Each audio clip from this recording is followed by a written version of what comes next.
RK music presents.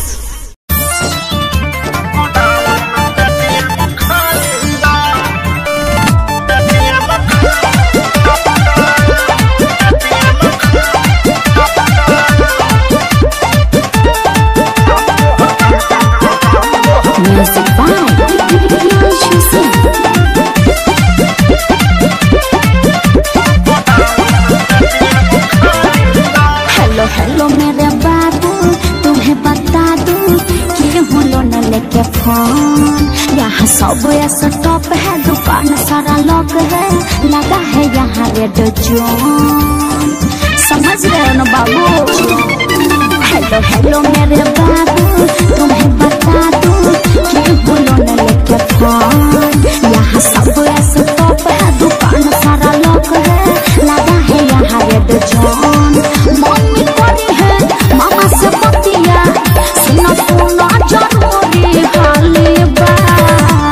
Hello बाबू, recharge कर दो ना, मेरा पैक खत्म हो गया है। एक काम करो ना बाबू, जियो का 399 मार दो ना बाबू प्लीज। गे तोहर के इतना रिचार्ज खत्म हो खलोगे? यहाँ पर पैसा के गाछ है, नोट छपाई थे का कि तोरा के रिचार्ज पर रिचार्ज करवाइत रहते लोग। आ तोरा जब कुछ घटल ना तब तू फोन करेलिस। प्यार मोहब्बत के कहियो आज तक ले बात कइले जी है बारे ता रख के फोन चमकान दी रे बड़ी काम तोहर खाली जाली बा। फोन पेटीएम खाली बा रे बड़ी काम तोहर खाली जाली बा। लॉकडाउन में पेटीएम खाली बा।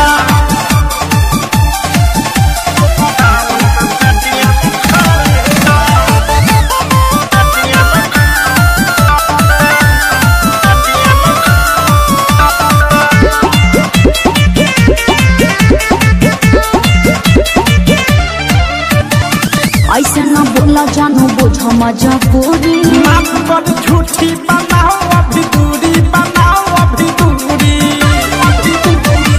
ऐसे न बोला जानू, बुझो मजबूरी। माफ कर झूठी बनाओ अभी दूरी, बनाओ अभी दूरी। चाहे बढ़िया हमके निकल पता तोरा गाली बा।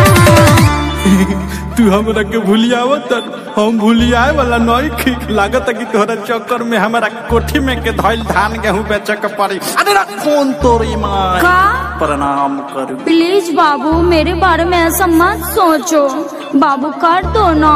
और सुनो ना, थोड़ा साथ में नेट पैक भी डाल देना, ओके? रे बड़ी काम तोहर खाली जाली बा। अभी तक फोन पेटीएम खाली बा। रे खेलनी काम तोहर खाली जाली बा। लॉकडाउन में पेटीएम खाली बा। अच्छा तब जाने लगता।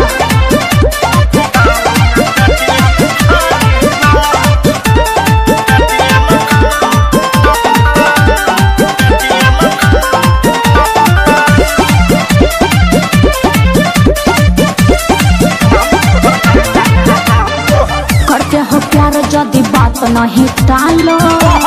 दू दिन से नेट पैक डालो रे, नेट पैक डालो प्लीज ना। करते हो प्यार यदि बात नहीं टालो। दू दिन से नेट पैक डालो रे, नेट पैक डालो।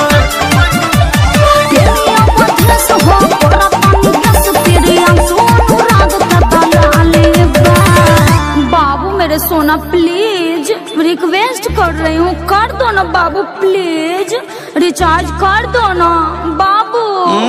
लागत कि तोहरा चक्कर में अब हमारा भिखारी बने के पड़ी। एगो तो लॉकडाउन में देखत रु कि 1 महीना से फाटल जामा पहला बनी। तोहरा के रिचार्ज कहाँ से करी रे? रख फोन, दिमाग में चाट हमार। रे बड़ी काम तोहर खाली जाली बा। अभी तक फोन पेटीएम खाली बा। रे बड़ी काम तोहर खाली जाली बा। लॉकडाउन में पेटीएम खाली बा। हेलो मेरे बाबू, तुम्हें बता दूं कि हूँ लोन लेके फोन। यहाँ सब ऐसा टॉप है, दुकान सारा लॉक है, लगा है यहाँ रेड जोन। मम्मी करी है मामा से बतिया, सुना सुना जरूरी हाली बा। हेलो बाबू, रिचार्ज कर दो ना, मेरा पैक खत्म हो गया है। एक काम करो ना बाबू, जियो का 399 मार दो ना बाबू प्लीज।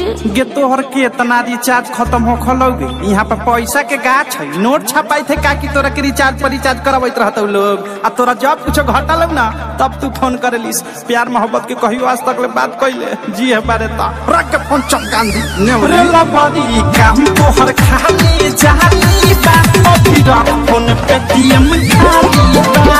लबड़ी काम तोहर खाली जाली बा लॉकडाउन में पेटीएम खाली बा। तुम कितने अच्छे हो बाबू।